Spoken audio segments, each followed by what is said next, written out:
What is now time to reveal our chart of the week. This stock on an uphill climb, gaining more than 16% since Tuesday. It is the best week of the year. It's Peloton. The stock jumping nearly 7% today alone in a down market. Nadine, you flagged the breakout. What's your take here? What's going on?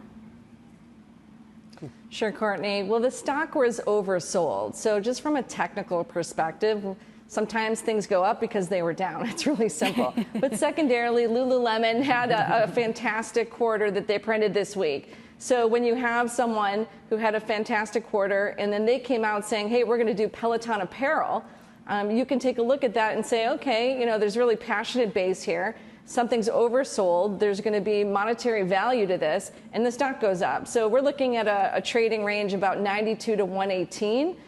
So when we look at that, that's a 5-to-1 upside, sorry, 5-to-1 downside. So right now, after the run, now it's overbought. But before the run, it was oversold. There's 11% short interest, though. So this is not something I'd want to go short. No pun intended with the Peloton apparel comment. But it is something you have to be a little bit careful and trade the range.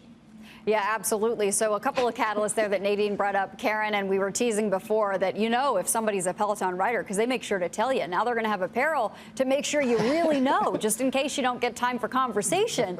But besides that, we also had Affirm earnings come out, and that is a big customer for the buy now, pay later with these really big pricey purchases. Any play there in some of this run, or is it for the main two reasons that Nadine stated, Karen?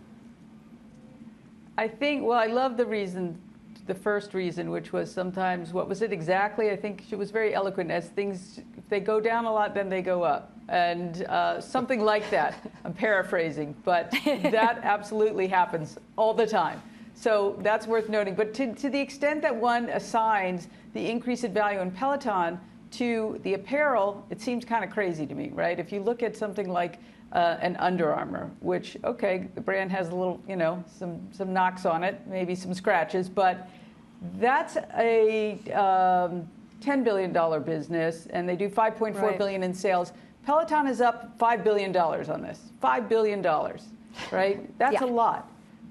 Peloton, I mean, that is a lot because we don't really know how much the sales are going to be. If you look at something like Athleta, that's maybe worth $4 billion. They're doing at least $1 billion in sales. So I don't know. A lot of that sort of priced into the shorts already. The Peloton shorts, not the short sellers. not the shorts. I don't know. It's all expensive for me. As a bike company, I love it. I'm not going to buy the apparel, but I love the bike. I use it all the time.